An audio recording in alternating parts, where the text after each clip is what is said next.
Bien, este es el quinto video sobre el libro Sapiens de Harari, y no olvidemos que para Harari el hombre no es más ni menos que una especie animal, y este para mí es el error fundamental.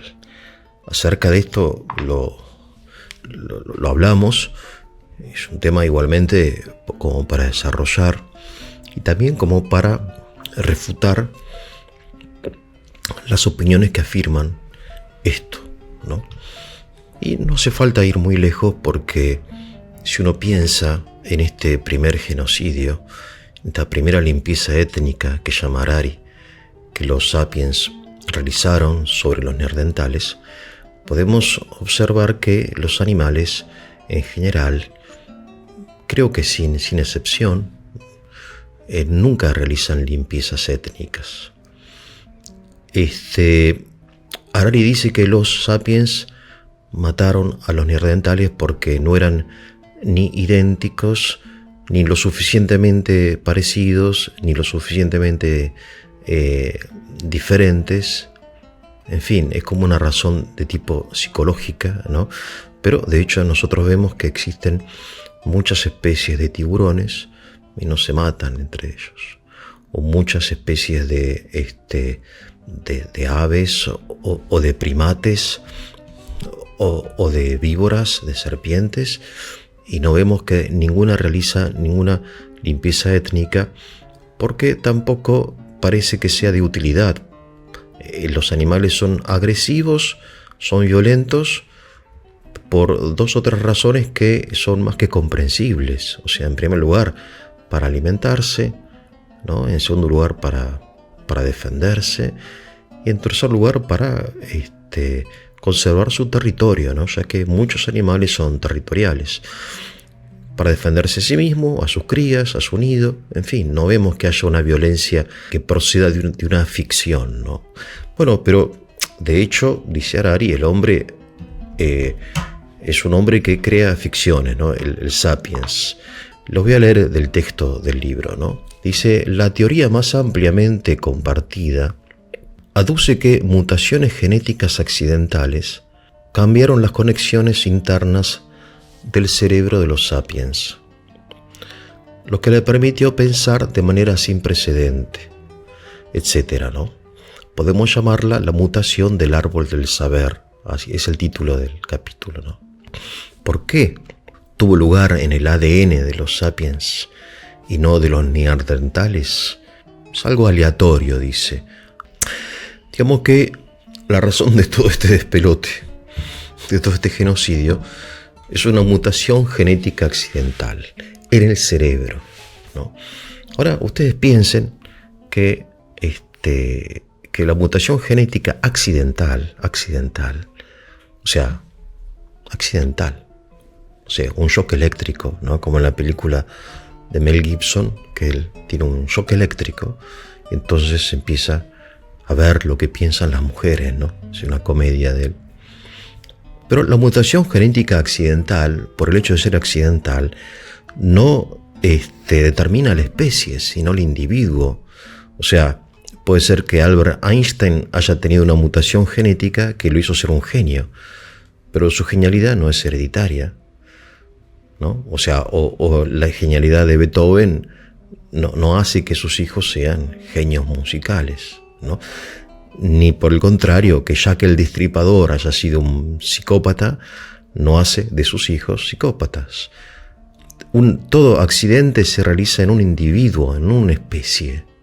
Obviamente, no. Es algo evidente. Entonces, una mutación genética accidental en un individuo tiene que haber sido capaz no solamente de influenciar en ese individuo, sino de haberse difundido en toda la especie. Y uno dice, claro, bueno, lo que pasa es que ese individuo es el primer individuo de esta nueva realidad, que es el Homo sapiens, que antes era quizá el Homo erectus, ¿no? Es decir, el antepasado del sapiens. Ahora, ¿cómo una mutación genética accidental determina se hace hereditaria, eso personalmente habría que preguntárselo a un doctor en biología, pero parece extraño porque debería, siendo occidental, cambiar, modificar la estructura fundamental, sustancial del código genético. Y eso no parece que sea lógico, ¿no? Hablo desde la lógica. Sin embargo, hay que estudiarlo, ¿no? Pero vamos a estudiarlo, hay que estudiarlo. Pero de hecho esto suena más a relato que a ciencia, ¿no? Ahora bien, suponiendo que el hombre, el animal sapiens, haya sufrido una mutación genética accidental, eso no implica que haya cambiado su conducta sustancial, que es la conducta animal, que está determinada por 3 o 4 instintos básicos que hacen del animal un animal. A saber, el instinto de conservación, de la especie, de reproducción, de nutrición, etc. O sea, son estos instintos que nosotros observamos en la vida de los animales de todas las especies. Ahora, esa mutación accidental en un individuo del sapiens hace que el sapiens actúe no en la línea de lo animal, sino en otra línea, en una línea absolutamente destructiva, o sea, en la línea de la limpieza étnica, cosa que no observamos, repito, en la conducta general universal de los animales. Entonces tenemos que preguntarnos si esta es una explicación suficiente. Aparentemente no.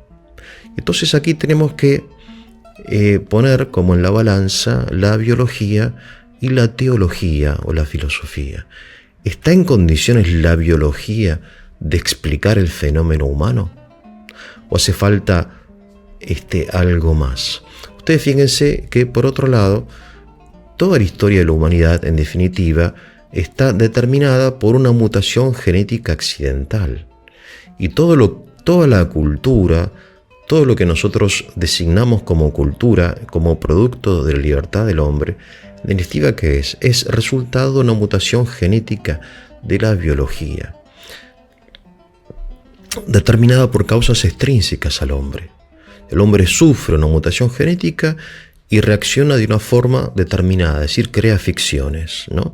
Así como, por ejemplo, uno consume una droga y empieza a ver alucinaciones. Entonces, esta causa de carácter médico, biológico, químico, la droga, produce alucinaciones. La causa-efecto, no hay libertad, ¿no? Y aquí, fíjense, ya que estamos hablando de la mitología pseudocientífica, aquí en una forma pseudocientífica se resucita el mito del destino. Ananke lo llamaban los griegos, ¿no? O Hado, los latinos, ¿no? Es decir, el destino, el karma. Es un karma. Es decir, en definitiva, todos los crímenes que hemos cometido como especie son resultado necesario, lamentable, pero necesario de una mutación genética accidental. O sea, se elimina en la historia el aspecto trágico, dramático, el aspecto donde el hombre está frente al bien y al mal y decide, como dice la Biblia, ¿no? Dice Dios, pongo ante ti el bien y el mal, dice Dios, elige el bien, vivirás, elige el mal y morirás. Esa situación dramática del hombre, que es el telón de fondo de toda la escritura, aquí se anula. Somos, en definitiva, parte de una evolución fría, inconsciente, carente de compasión, que hace que nosotros, debido a una mutación genética accidental, creamos ficciones, y mediante esa ficción, que son las religiones, son las naciones, son los sistemas económicos, es la cultura, toda esta cosa, no es más que un producto que hace que nos orientemos a la destrucción de otra especie que son primos hermanos, los neandertales, ¿no? En fin, esto lo digo también un poco poniendo la balanza, ¿no? Pero proponiéndole a su reflexión. Son personas inteligentes que pueden estudiar y que pueden también hacer una sana crítica de lo que leen, ¿no? Si la biología está en condiciones o necesitamos también de la teología. Que tengan un buen día.